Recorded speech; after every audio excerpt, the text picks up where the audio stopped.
বাহ্যিকভাবে সারা পৃথিবীব্যাপী মানুষকে নিয়ন্ত্রণ করার চেষ্টা করছে। ইসলাম চায় মানুষ যেন ভেতর থেকে পরিবর্তন হয়, সেলফ অ্যাওয়ারনেস যেন মানুষের মধ্যে আসে। সেলফ অ্যাওয়ারনেস নিয়ে আসার ক্ষেত্রে ইসলামের যেই আমলটা সবচেয়ে বেশি ভূমিকা পালন করে সেটা হচ্ছে সিয়াম।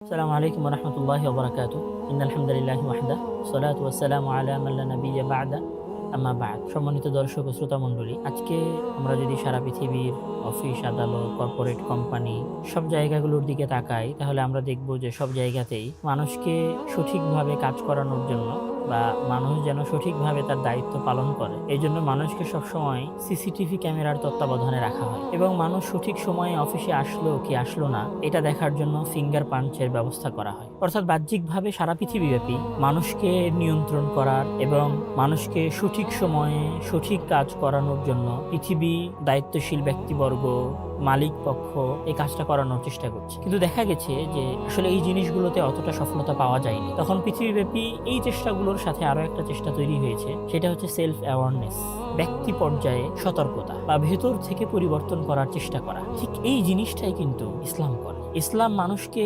বাহ্যিক বা অভ্যন্তরীণ নিয়ম কানুন এবং বিভিন্ন ধরনের তদারকির মাধ্যমে পরিবর্তনে বিশ্বাস করে না, বরং ইসলাম চায় মানুষ যেন ভেতর থেকে পরিবর্তন হয়, সেলফ অ্যাওয়ারনেস যেন মানুষের মধ্যে আসে। আর এই সেলফ অ্যাওয়ারনেস নিয়ে আসার ক্ষেত্রে যে জিনিসটা বা ইসলামের যেই আমলটা সবচেয়ে বেশি ভূমিকা পালন করে সেটা হচ্ছে সিয়াম। মহান আল্লাহ তাআলা বলছেন যে কুতিবা আলাইকুমুস সিয়াম কামা কুতিবা আলাল লাযিনা মিন ক্বাবলিকুম লাআল্লাকুম তাত্তাকুন, যেন তোমরা তাকওয়াশীল হও এই জন্য তোমাদের উপর সিয়াম ফরজ করা হয়েছে। তাকওয়া মানে কি? তাকওয়া মানে যেটা আবু হুরায়রা রাদিয়াল্লাহু তাআলা আনহু বলেছেন, পথের কাঁটা বেছে পথ চলা। অর্থাৎ আল্লাহকে আমি দেখতে পাচ্ছি না, আল্লাহ আমার সামনে উপস্থিত নাই, আমি ফেরেশতাকেও দেখতে পাচ্ছি না, তারপরেও আমি শুধুমাত্র আল্লাহ তাআলার সন্তুষ্টি লাভের উদ্দেশ্যে পানি খাওয়া থেকে বিরত থাকছি, খাবার গ্রহণ করা থেকে বিরত থাকছি, সারাদিন ক্ষুধার্ত থাকছি। এখানে আরো একটা বিষয় আছে যে আমি সারাদিন খেলাম কি খেলাম না, আমি পানি পান করলাম কি পান করলাম না, এটা যদি আমি লুকিয়ে পান করি, আমি যদি এটা গোপনে খাবার খাই, এটা কিন্তু মানুষ দেখবে না। ধরেন আমি সলাত আদায় করি, এখন আমি সলাতের মধ্যে যদি ডানে বামে তাকাই তাহলে মানুষ দেখবে। আমি যদি হজ আদায় করতে গেছি, এখন আমি যদি হজ সঠিকভাবে পালন না করি, হজ যদি অবহেলা করি, হজ যদি মোবাইল চালাই, হজ যদি গল্প করি, সেটা কিন্তু আরেকজন দেখতে পাবে। তো ধরেন মানুষ আমাকে দেখছে এটা ভেবে আমি সলাতে সতর্ক হতে পারি, সলাতের উদাসীনতা ছেড়ে দিতে পারি, সেজদার দিকে তাকিয়ে থাকতে পারি। কিন্তু সিয়াম আপনি যদি গোপনে খান, গোপনে পান করেন, গোপনে আপনি যদি খারাপ ভিডিও দেখেন, সেটাকে আরেকজন মানুষ দেখবে? কেউ দেখতে পাবে না। আপনি যদি বদ্ধ ঘরের মধ্যে দরজা বন্ধ করে কোনো কিছু করেন, সারা পৃথিবীর মানুষের কেউ জানবে না। সেখানে কোনো সিসি ক্যামেরা নাই।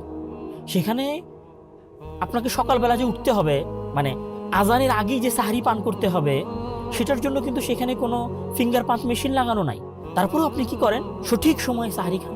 মানুষ দেখুক অথবা না দেখুক, সিসি ক্যামেরা আপনার পিছনে থাকুক অথবা না থাকুক, আপনি কিন্তু গোপনেও পানি পান করেন না। এমনকি শুধু পানি না, এমনকি আপনি চেষ্টা করেন যে মানুষের সামনে খারাপ কাজ থেকে বিরত থাকতে। তো এই জিনিসটা আপনাকে কি এনে দেয়? এই জিনিসটা সিয়াম এনে দেয়। সিয়াম আমাদের ভেতরে সেলফ অ্যাওয়ারনেস, ব্যক্তি পর্যায়ের সতর্কতা, মানুষের অভ্যন্তরীণ পরিবর্তনের প্রতি মানুষকে উদ্বুদ্ধ করে। এবং ইসলামও সবসময় একটা কথা বলে যে আসলে বাহিরের যে পরিবর্তন সেটার চাইতে সবসময় অভ্যন্তরীণ পরিবর্তনটা বেশি ম্যাটার করে। যেমন রাসূল সাল্লাল্লাহু আলাইহি ওয়াসাল্লাম বলছেন যে মান লাম ইয়াদা কাওলা যুরি ওয়াল আমালি বিহি ফালাইসা লিল্লাহি হাজাতুন ফি আন ইয়াদা তুআমাহু ওয়া শারাবাহু। মানে কোনো ব্যক্তি যদি শুধু খাওয়া দাওয়া এগুলো ছেড়ে দেয়, পান করা ছেড়ে দেয়, তাহলে আসলে এটার আল্লাহর তেমন কোনো প্রয়োজন নাই। আল্লাহর কি প্রয়োজন? যেন সে মিথ্যা কথা বলা ছাড়ে, যেন সে খারাপ কাজ ছেড়ে দেয়। অর্থাৎ ভেতর থেকে পরিবর্তনটা ইসলাম চায়। যেমন আল্লাহ তাআলা বলছেন যে লা ইয়ানালাল্লাহা লুহুমুহা ওয়ালা দিমাউহা, যে আল্লাহ তাআলার কাছে তোমাদের কুরবানির গোশতও যায় না, তোমাদের কুরবানির রক্তও যায় না। তাহলে আল্লাহ তাআলার কাছে কি যায়? অর্থাৎ তোমাদের ভেতরের পরিবর্তনটা তোমাদের রবের কাছে। অর্থাৎ ইসলামে মূল যে জিনিস সেটা হচ্ছে ইসলাম মানুষের ভেতর থেকে, মানে একজন মানুষকে বাস্তবেই পরিবর্তন করাই ইসলাম বিশ্বাস করে। আর রমাজান মাস ব্যক্তি জীবনে মানুষের ভেতর থেকে পরিবর্তনের মাস হচ্ছে রমাদান মাস। মানুষকে সেলফ অ্যাওয়ারনেস তৈরি করার ক্ষেত্রে যে মাসটা ট্রেনিং দেয় সেটা হচ্ছে রমাদান মাস। সুতরাং আমাদের উচিত যে আমরা একটা গুরুত্বপূর্ণ মাস পেয়েছি, এই মাসে আমাদের নিজেদের ভেতর থেকে আমরা যে পরিবর্তনগুলো করার চেষ্টা করেছি, যে পরিবর্তনগুলো আমরা ভেতর থেকে আনতে পারিনি, রমাজান মাসে এই পরিবর্তনগুলো ভেতর থেকে নিয়ে আসার চেষ্টা করা। আর বাস্তবেই মানুষের বাহ্যিক পরিবর্তনের কোনো মূল্য নেই, বরং মানুষের অভ্যন্তরীণ পরিবর্তনের মূল্য রয়েছে। আজকে যদি সারা পৃথিবীর মানুষ রমাজান মাসের, মুসলমানেরা যদি রমাজান মাসের সিয়াম রাখে এবং এই সিয়ামের যেটা মূল শিক্ষা, সেলফ অ্যাওয়ারনেস, এটা যদি নিতে পারে, তাহলে আমাদের কোনো অফিস আদালতে কিন্তু আজকের পরে আর সিসিটিভি ক্যামেরার দরকার হবে না। আজকের পরে কিন্তু আমাদের কোনো অফিস আদালতে ফিঙ্গার পাঞ্চ মেশিনের দরকার হবে না। সবাই সঠিক সময়ে অফিসে আসবে, সঠিক সময়ে অফিস থেকে বের হবে, সঠিক সময়ে সঠিকভাবে কাজ করবে, কেউ কাজে ফাঁকি দিবে না। সুতরাং আসেন আমরা রমাজানের এই শিক্ষাটা গ্রহণ করি এবং ভেতর থেকে পরিবর্তন হই, যেই পরিবর্তনের প্রতি ইসলাম এবং রমাজান মাস আমাদেরকে উৎসাহিত করেছে। আল্লাহ আমাদের সবাইকে লোক দেখানোর এই পরিবর্তন থেকে বেঁচে থেকে সঠিক এবং প্রকৃত অভ্যন্তরীণ পরিবর্তন হওয়ার তৌফিক দান করুন। আল্লাহুম্মা আমিন। ওয়া আখিরু দাওয়ানা আলহামদুলিল্লাহি রাব্বিল আলামিন। আসসালামু আলাইকুম ওয়া রাহমাতুল্লাহি ওয়া বারাকাতুহু।